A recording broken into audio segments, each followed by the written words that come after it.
Good evening my dear students. अरे भाई मेरे सारे बोल्ड स्टूडेंट कैसे हैं? क्या मेरे सारे प्यारे बच्चे बेहतर हैं? क्या आप बेहतर से तैयारी कर रहे हैं? क्या आप बेहतर से तैयारी कर रहे हैं? क्या आप नित्य पढ़ाई कर रहे हैं? Very good, that is wonderful. यही आदतें आपको एक दिन आपको ऊंचाइयों तक पहुंचाएंगी। यकीनन विश्वास मानिए, विश्वास करिए अपने आप पर। कोई काम करने से पहले अपने आप पे विश्वास करना सीखिए, अपने कार्य पे विश्वास करना सीखिए।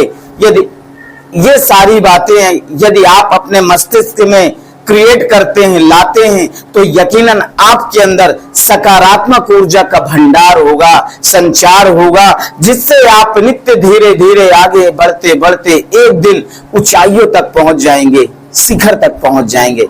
ये मैं आपको विश्वास दिलाता हूं। Thank you so much. You are welcome to okay English classes. आपका ओके इंग्लिश क्लासेस में हार्दिक स्वागत और अभिनंदन है। यकीनन बेटा, मैंने जब okay English classes channel create किया था तो उसके पहले मैंने नोटिस किया था, मैंने ध्यान दिया था कि ये चैनल मुख्य रूप से ग्रामीण परिदृश्य को देखते हुए मैंने बनाया था। क्योंकि मैं पढ़ा रहा हूं, पढ़ाता हूं, तो मुझे पता चला, मैंने नोटिस किया कि जो गांव के बच्चे होते हैं उनकी इंग्लिश ग्रामर बहुत ही कमजोर होती है। ऐसे ऐसे बच्चे आ जाते हैं कि 10वीं या 11वीं या 12वीं क्लास में होते हैं तो यकीनन उनको कंसोनेंट तक पता नहीं रहता है। इसलिए मेरे अंदर एक ऐसी फीलिंग आई, एक ऐसी भावना आई कि मेरे अंदर एक ऐसी फीलिंग आई कि इस कमी को कैसे दूर किया जा सकता है।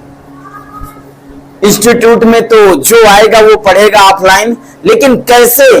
तो यकीनन मेरे अंदर एक ऊर्जा का संचार हुआ, एक सकारात्मक दृष्टिकोण के साथ कि यदि मैं YouTube चैनल पे एक ऐसा चैनल बनाऊं जिसमें बिल्कुल बच्चा बिल्कुल जीरो से शिखर तक बिल्कुल YouTube चैनल की दुनिया में बिल्कुल मुफ्त पढ़ेगा, बिल्कुल फ्री पढ़ेगा, बिल्कुल कहीं पे भी 1 रुपया अदा नहीं करना है, और हर एक बच्चे तक ये शिक्षा पहुंचे, ताकि हर एक बच्चा गांव का हो या शहर का हो, XYZ कोई भी हो, नौजवान हो, बूढ़े हो, बुजुर्ग हो, XYZ कोई भी हो, लेकिन ओके इंग्लिश क्लासेज में आप जीरो से पढ़कर शिखर तक पहुंच सकते हैं और अपने सपने को साकार कर सकते हैं, अपने लक्ष्य तक पहुंच सकते हैं और अपने मंजिल को हासिल कर सकते हैं। इस उद्देश्य से मैंने पढ़ाना शुरू किया, और यही मेरा उद्देश्य है कि इंग्लिश ग्रामर हर बच्चे की परफेक्ट होनी चाहिए, ताकि इन फ्यूचर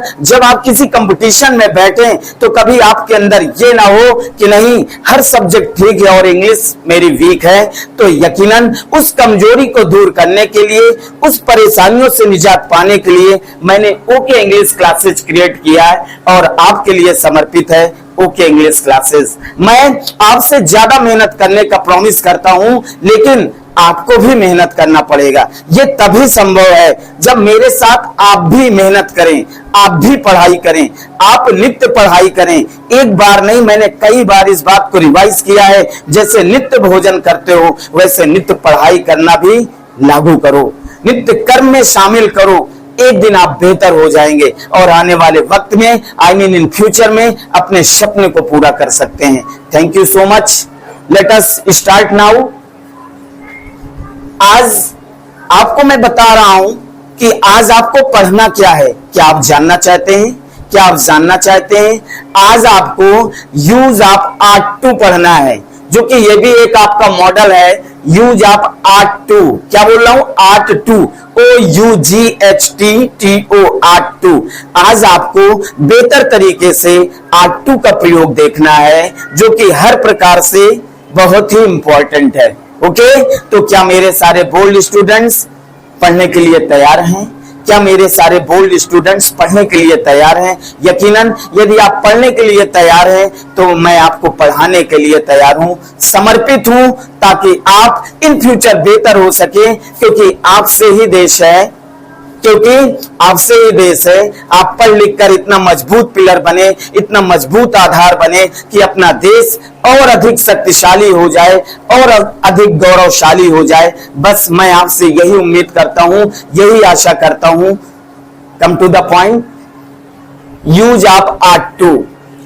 तो बेटा आर्ट टू का अर्थ जो शुड का होता है, शुड का अर्थ चाहिए होता है, मस्ट का अर्थ चाहिए होता है, उसी तरह या उसी प्रकार आर्ट टू का अर्थ भी चाहिए होता है। क्या होता है? अरे भैया चाहिए होता है। क्या होता है? चाहिए होता है। चलिए देखिए, अब एक चीज और समझना है कि जहां पे आर्ट लगा रहेगा उसके साथ टू लगाना नितांत आवश्यक है। यदि आर्ट आएगा तो आर्ट के साथ टू भी लगाना पड़ेगा, तभी आपका यूज क्लियर रहेगा या सही रहेगा। ओके, तो आर्ट टू का प्रयोग हम सबसे पहले सब्जेक्ट लिखते हैं, फिर आर्ट टू का प्रयोग करते हैं, फिर वर्ब की फर्स्ट फॉर्म लिखते हैं। वर्ब की फर्स्ट फॉर्म को हम बेयर इंफिनिटिव भी कहते हैं। क्या कहते हैं? Bare infinitive. इसलिए मैंने लिख दिया कि वर्ब की फर्स्ट फॉर्म को हम बेयर इंफिनिटिव कहते हैं। अगर आपसे पूछा जाए बेटा बेयर इंफिनिटिव क्या होता है, तो वर्ब की फर्स्ट फॉर्म ही बेयर इंफिनिटिव होती है। क्या ये बात समझ में आ गई भाई? क्या ये बात समझ में आ गई? चलिए अनुवाद देखिए, सेंटेंस देखिए कैसे आर्ट टू से बनाए जाते हैं। जैसे तुम्हें वहां जाना चाहिए, पहला सेंटेंस आया लल्ला, पहला सेंटेंस आया, क्या आया गरिमा? तुम्हें वहां जाना चाहिए। ठीक है, तो इसका अनुवाद कैसे करेंगे? यू, अब क्या लगाएंगे? सब्जेक्ट तो हो गया you, ought to, O U G H T, ought to लगा दिया। फिर वर्ब की फर्स्ट फॉर्म जाना, go, you are to go there. अब आपको क्या ये महसूस हो रहा कि आप ये फील कर रहे हो, अनुभव कर रहे हो कि अगर यहां पे टू ना आता तो क्या होता? आर्ट के साथ टू ना आता तो क्या होता? तो बेटा ये आपका बिल्कुल सेंटेंस रॉन्ग होता, गलत होता। ओके, तो मेरे कहने का तात्पर्य है बेटा कि आर्ट के साथ टू लगाना नितांत आवश्यक है। अगर आर्ट का प्रयोग होगा तो आर्ट के साथ टू का प्रयोग अवश्य होगा। ठीक है, तो you are to go there यानी आपको वहां जाना चाहिए। क्लियर हुआ? दूसरा, हमें अपने पड़ोसियों से प्रेम करना चाहिए। ये तो भैया नैतिक कर्तव्य है कि हमें अपने पड़ोसियों से प्रेम करना चाहिए। चलिए, हमें अपने पड़ोसियों से प्रेम करना चाहिए तो क्या हो जाएगा? वी, सब्जेक्ट क्या है? वी आर्ट टू, क्या लगाओगे बेटा? Ought to, we ought to love, we ought to love our. अब वी के साथ अपना के लिए अवर लगता है। We ought to love our neighbours, NEIGHBOURS,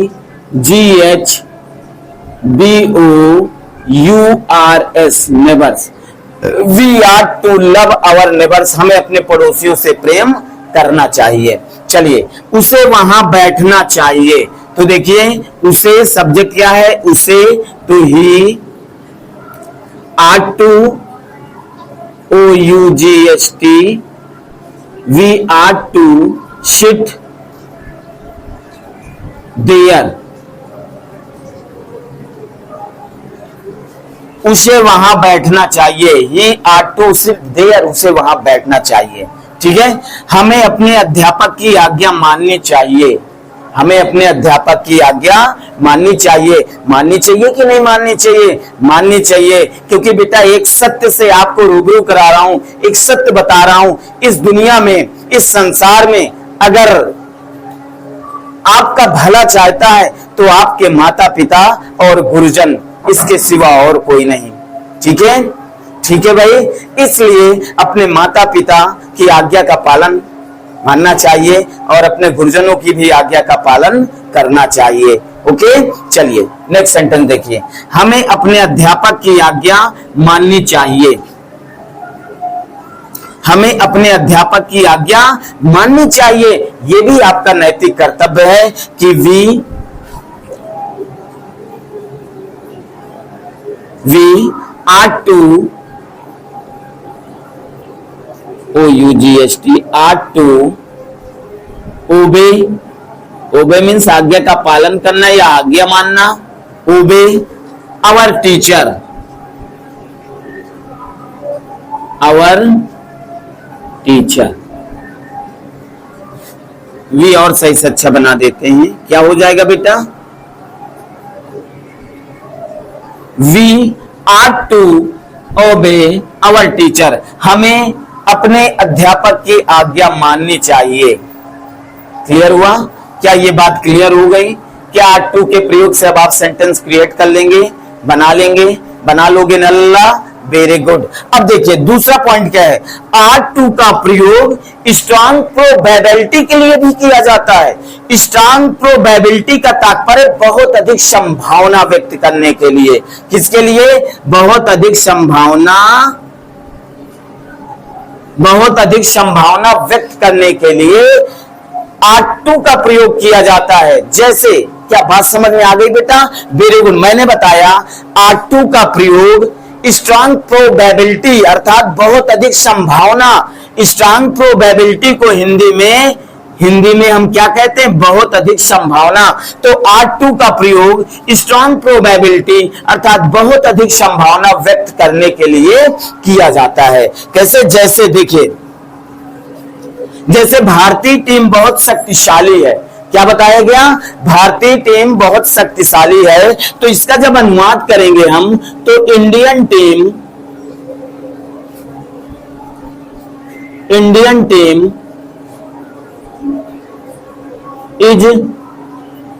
very strong. समझिएगा, Indian team is very strong, full stop. भारतीय टीम बहुत शक्तिशाली है, साधारण बात है। Indian team is very strong, भारतीय टीम बहुत शक्तिशाली है। इसे मैच जीतना चाहिए था। तो यहां पर देखिए, इस भारतीय टीम बहुत शक्तिशाली है, इसे मैच जीतना चाहिए था। तो यहां पे स्ट्रांग प्रोबेबिलिटी शो हो रही है। क्या शो हो रही है? बहुत अधिक संभावना व्यक्त की जा रही है कि भारतीय टीम बहुत शक्तिशाली है, इसे मैच जीतना चाहिए था। तो यहाँ पे स्ट्रांग प्रोबेबिलिटी अर्थात बहुत अधिक संभावना व्यक्त की जा रही है, इसलिए यहाँ पे हम आर टू का प्रयोग हमें करना चाहिए। तो बेटा कैसे करेंगे? इसे अर्थात it are to OUGHT are to win, it are to win the match,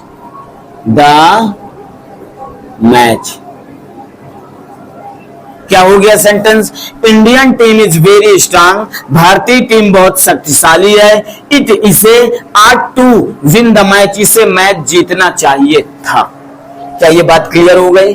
क्या ये बात क्लियर हो गई? बहुत आसान है, बिल्कुल सरल तरीके से सरल लहजे में बताने की मैंने कोशिश की है। उम्मीद करता हूं, आशा करता हूं कि मेरे सारे प्यारे बच्चे इस बात को समझ गए होंगे। तो बेहतर तरीके से इसे राइट भी कर लीजिएगा। लेकिन एक चीज और कहूंगा, एक बात और बताऊंगा, क्योंकि बताना मेरा कर्तव्य है। उसे अडॉप्ट करना ना अडॉप्ट करना ये आपकी जिम्मेदारी बनती है। यकीनन बेटा, आज समाज में भी कुछ ऐसे लोग होते हैं कि जब कोई इंसान बड़ा काम करना शुरू करता है तो लोग उसका मजाक बनाने लगते हैं या उसे निगेटिव कर देते हैं। जैसे एक ने कहा कि मुझे भैया की तरह IAS बनना है, तो एक ने कहा, मोहल्ले के लोगों ने कहा, अरे भैया बहुत आए IAS की तैयारी करने वाले और अभी तैयारी कर रहे हैं, आज वो घूम रहे हैं। तो ऐसे भी लोग होते हैं, जो काम करना चाहता है तो उसको लोग निगेटिव कर देते हैं। तो ऐसे लोगों की बात कभी नहीं मानना, विश्वास करना, ऐसे लोगों की बात जीवन में कभी मत मानना। बात उनके मानना, जीवन में उन लोगों को पढ़ना जो आज जीवन में सफल हैं, जो सफल हुए हैं उनको पढ़ना, जो असफल हुए हैं उनको मत देखना, उनको मत पढ़ना। यदि आप सफल लोगों को पढ़ते हो तो आपके अंदर ऊर्जा आएगी। कोई जरूरी कि जो वो नहीं कर पाए आप नहीं कर सकते, आप कर सकते हैं। बस इस बात के लिए अपने आप में आत्मविश्वास रखिए और आगे चलना है। हमेशा सफल लोगों को पढ़ना है, जो सफल हो रहे हैं, जो सफल हो चुके हैं, जो सफल हो रहे हैं और जो सफल होंगे। जीवन में संघर्ष तो करना ही पड़ेगा। बिना संघर्ष के ये जीवन अधूरा है। नो लाइफ विदाउट स्ट्रगल, संघर्ष के बिना जीवन अधूरा है। तो बेटा कभी संघर्ष से हार मत मानना, क्योंकि जब कभी आपको निराशा लगे, जब कभी आपको हताशा लगे, तो इस कविता को जरूर पढ़ लेना, इस कविता को जरूर पढ़ लेना। कौन सी कविता है कि हर जलते दीपक तले अंधेरा होता है, हर रात के पीछे सवेरा होता है। लोग डर जाते हैं मुसीबत को देखकर, लेकिन हर मुसीबत के पीछे सुख का सवेरा होता है, सुख का सवेरा होता है। Thank you so much watching from my video. Be आप गुड शेयर, हमेशा प्रसन्न रहें, उन्नत करें, आगे बढ़ें, अपने माता पिता का नाम रोशन करें, अपने भारत देश की सेवा के लिए समर्पित हों। जय हिंद, जय भारत, वंदे मातरम।